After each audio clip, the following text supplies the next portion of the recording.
Greetings, YouTube. The phrase divide and conquer ours is almost always used in a negative connotation. That like you're dealing with the fear of being conquered because your enemy is going to like cause a rift in your country through social division or things like that, and that causes one group to oppose another, which weakens your overall nation. Or it could be actually on the battlefield where you find yourself in a pincer movement. But it isn't always a bad connotation. Because if you can take on a task by dividing it into smaller pieces, that can make things much easier to deal with. Instead of thinking, oh my God, I have this huge task, think I've got this task right here.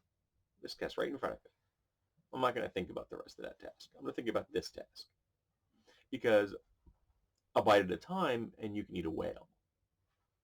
Well, recently I've been working on taking on certain aspects of my mental illness that deal with frustration and anger and with my depressive states. And I've had some success with separating the concepts of frustration and anger. There are times being angry is absolutely appropriate. And when it comes to big issues, I have no problem with me being angry about them. I'm not trying to curtail my anger about them.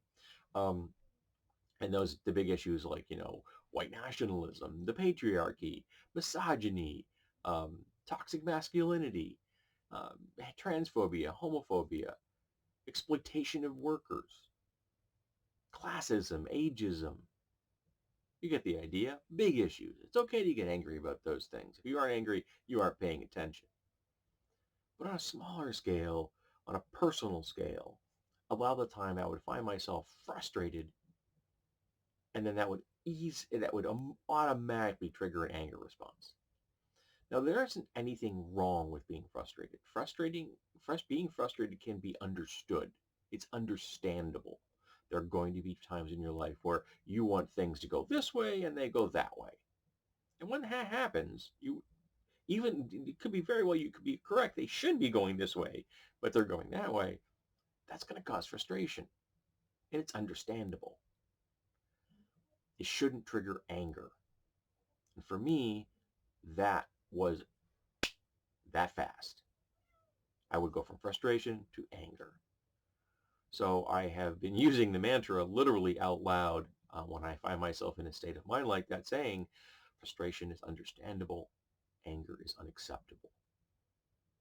And it has been quite successful in putting a dividing line between those two states. And the goal, of course, is to let that guiding that space get larger and larger and larger until the anger is gone, until I get frustrated and I don't become angry. Of course, ultimately, the goal would be to remove the frustration as well and simply accept things for what they are in front of me.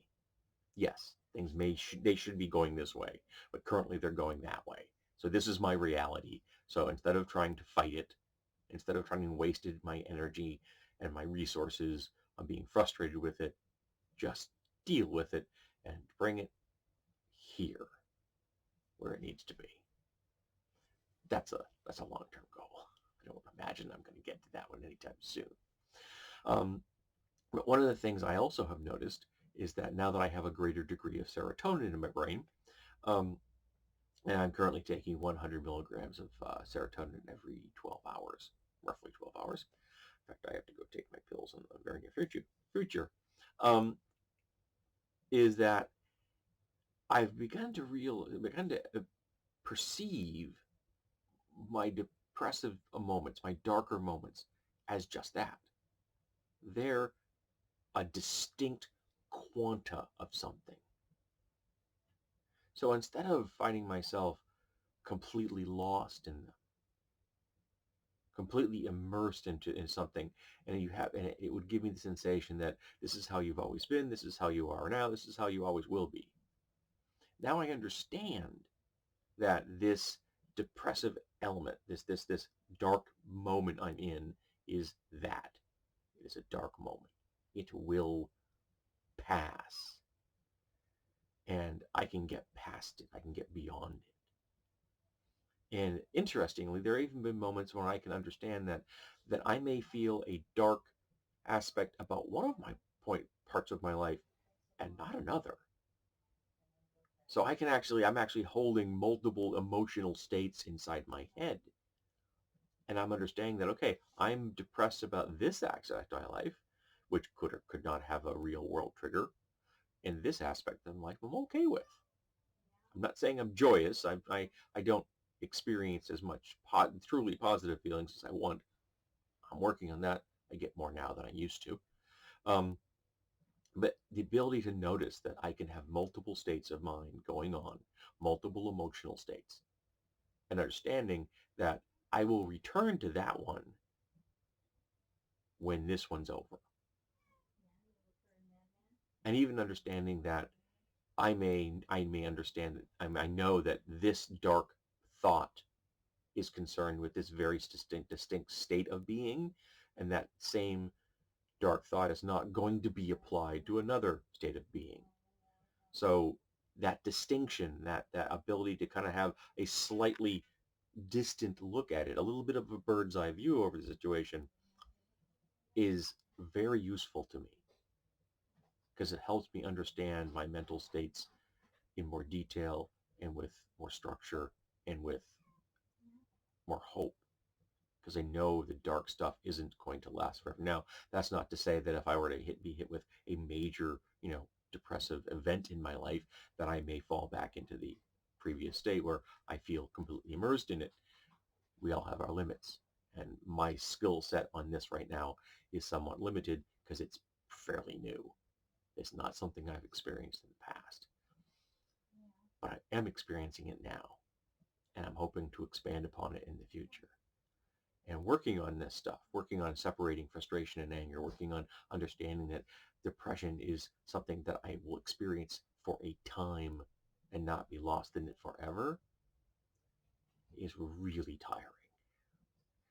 It is emotionally draining. Just doing this video is triggering a headache right here in my brain. It's in the spot in my brain where I get pain whenever I have to tackle complex emotional events. Right here. I hate it. So I can tell you exactly what's causing that headache. Because I'm doing something that the brain structures that I have lived with my entire life don't like. I'm forming literally new synaptic pathways. And the serotonin is making that possible. But the process, like anything else, can be a little painful. Anybody who's ever done any physical activity, you know that exercise can wear you out. You can be sore. And that's exactly what I'm doing here. I am exercising new mental skills and emotional skills rather than physical ones. But it is damn tiring at times. There are times when I'm on a break and I can't have those breaks. I can relax and create an environment where things are as, calm as possible. And I do that, but I still need to be able to understand that at any time a moment of frustration arises, that I have to be very aware that it could trigger anger. And most of the personal level triggers I've discovered are work related. Funny about that. So yeah, knowing that I'm not going to have one of those right here, right now is comforting. But no, I do know that when I get to work tonight, I am probably going to be triggered by something. Frustration is going to hit, and I'm going to have to make sure I do everything I can to prevent that from becoming anger. Um, Work is frustrating. Anyone who has work knows that to be true. All right. So thank you for being here. Thank you for listening. And I want you to know that for those of you who aren't in this place at this point, that haven't been able to separate frustration from anger, haven't been able to understand that a depressive episode is just that. It is an episode. It will not last forever. Know someone who's been there, that it's possible. Talk to a therapist. Talk to your doctor. Get the chemicals you need. If your brain doesn't make them, buy store-bought off the shelf. It doesn't matter. There's no shame in it. There's no judgment in it. I wear glasses. I wear glasses because without them, I can't see well. It's that simple. I wear a brace to help my hand not be in pain and not to get worse. It's that simple. And serotonin that I take in a pill form is no different. Don't forget that. All right. Well, I should go make breakfast. Um, I hope you all are well and come back for the next time where I ramble about mental health.